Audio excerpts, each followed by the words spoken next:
Hi everyone, my name is Molly Zhu and I'm running for President of College Council. So I'm sorry, I'm reading this off my phone, just to preface. So when I first came to Emory, I left my family in a completely different country and I live abroad. And when I came to this campus for the first time, it was my first time in the South. So my point is that 3 years ago, Emory was not my home.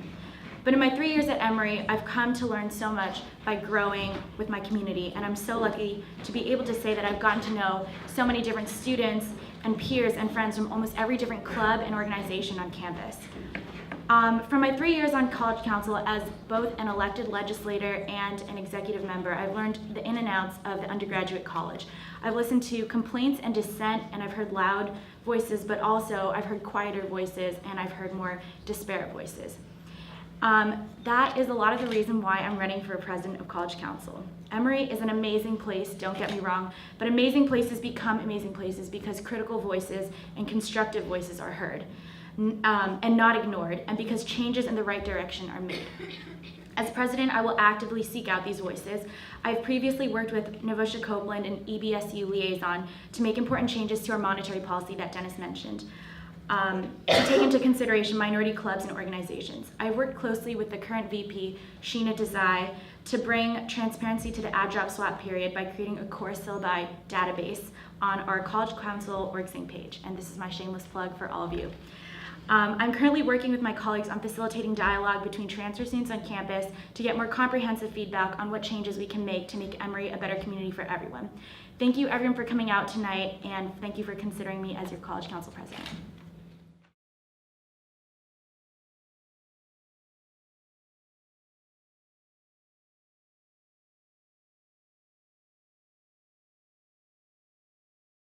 Okay, thank you for that question.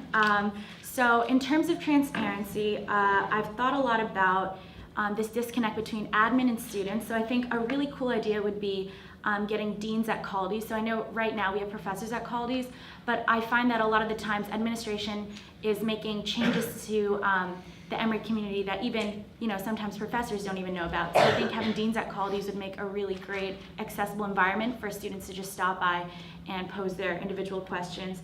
To add on to this, I've been talking to Dean Brzezinski about possibly getting professor evaluations as well posted somehow online, most likely through OrgSync, which I think would be a really great way to increase transparency, at least in terms of the academic sense. For equity, so I talked about previously working with EBSU and different minority groups on campus to make changes to our monetary policy that we realized in hindsight disadvantaged certain groups. In terms of inclusivity, I really want to try to foster more collaboration between Emory groups. I find that a lot of the times we have different cultural groups on campus, but what happens is they turn inwards on themselves, and I think that's really a shame because we have so many things to share. So definitely collaboration between groups and strengthening the liaison system that College Council uses to act as more of a front line of communication between College Council and different clubs.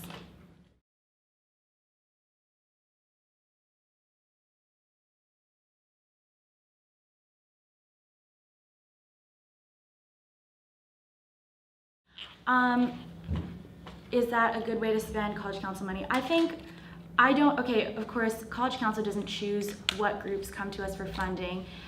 If it so happens that these cultural groups that are coming to College Council are putting on the biggest events and are asking for the biggest budget, there's nothing I can do to stop that. I have to say, Emory is a community that boasts many different cultural groups, and I also want to emphasize the point that many students are in cultural groups in addition to other groups. So just because we are funding a lot of cultural groups doesn't mean that certain students' voices aren't being heard. So I don't necessarily think there's a problem with that.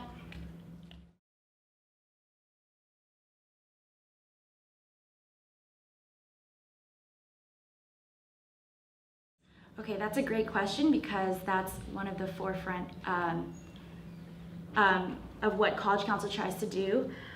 So we worked really hard this year, the admin committee did as well, to basically make sure that we are chartering only clubs that are fully active, so we actually dechartered several obsolete clubs. Our club listing has gone down in terms of quantity.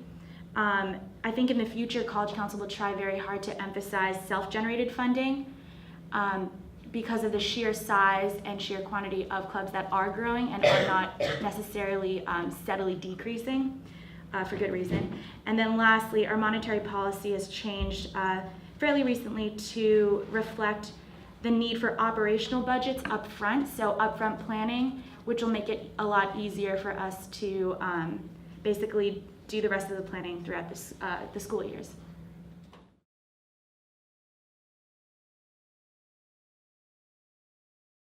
So my main concern with Emory is inclusivity and collaboration. So, how can we hear out and address every single student voice? How can we achieve goals that benefit all aspects of the Emory community and not just the ones we know or hear about the most saliently? How can we collaborate and cooperate to achieve disparate and different goals?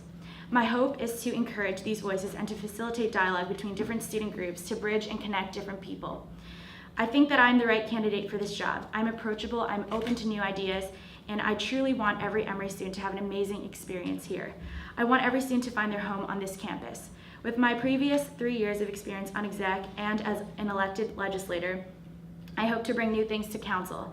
I hope to empower more voices and hear more thoughts and bridge more gaps and create more dialogue. Please vote for me for College Council President. Thank you so much for being here tonight.